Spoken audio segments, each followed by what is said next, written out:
Now then, how are you doing?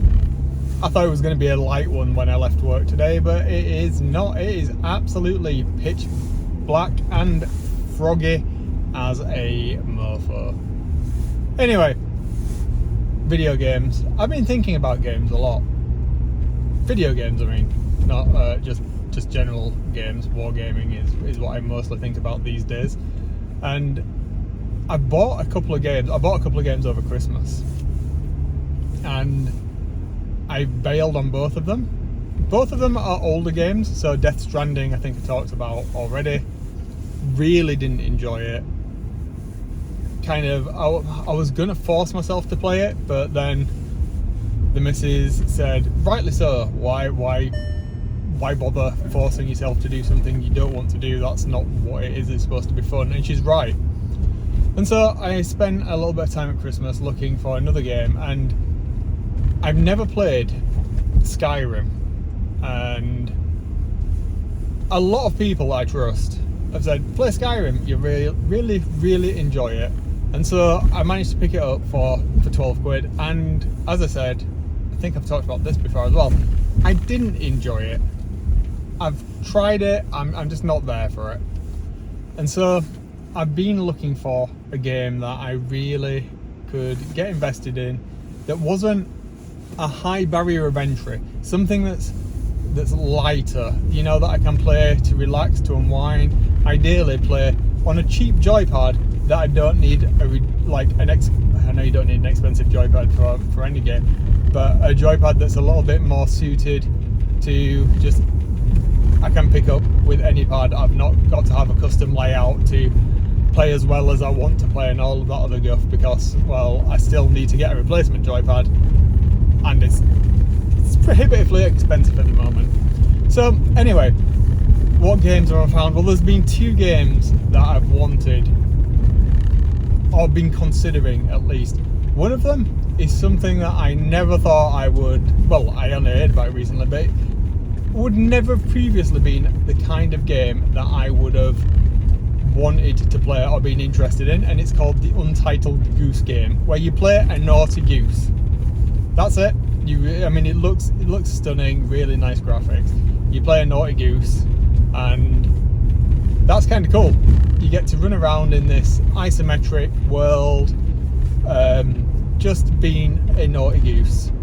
And I know how that kind of goes, because there's some swans at work on the canal, and the little tow rags, I'm not down for them at all. So playing something akin to that I thought would be quite good fun, and yeah, it feels like it'd be quite cathartic.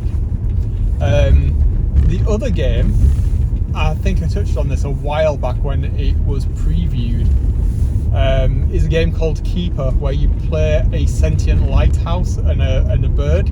It's quite surreal, and yeah, you move through levels doing interesting things with light, and this interaction between you and the environment is really appealing. And again, it's got a glorious soundscape, and I'm really intrigued by that. I've not bought either of these games at the moment, so any suggestions of a chilled game that I might like to play would be greatly appreciated. I realise it's pitch black now, and I'm on like a country road coming over the top of Huddersfield thing, so yeah, it is what it is, and it'll be quite late when I get home at this point, so I won't have time to do it any other way, so I do apologise.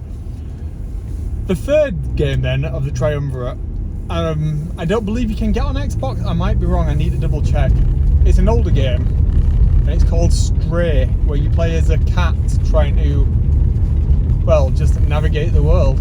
Again, it's quite a relaxed experience, is my understanding. I've not played it, but it's on the radar for things to do.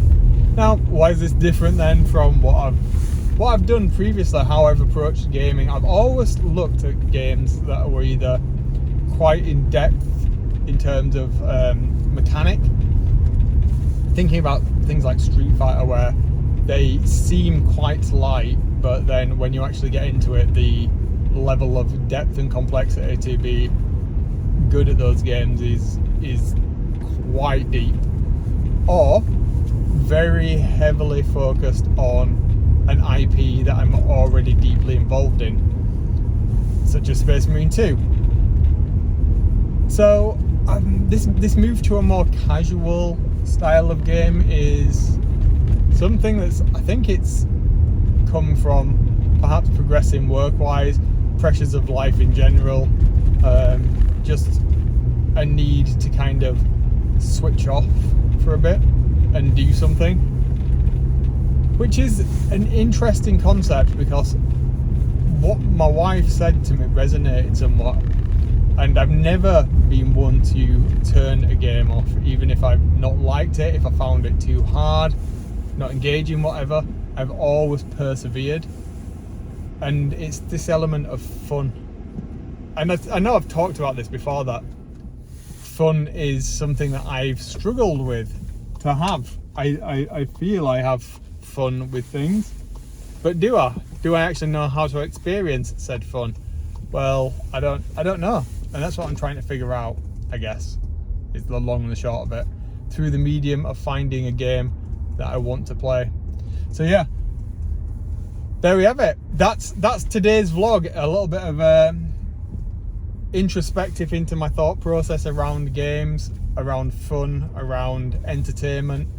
I think I'm going to expand on this because it's one that I want to explore a little bit more. I think there's something perhaps there about my personality as well, and that that need to finish something if you've started it.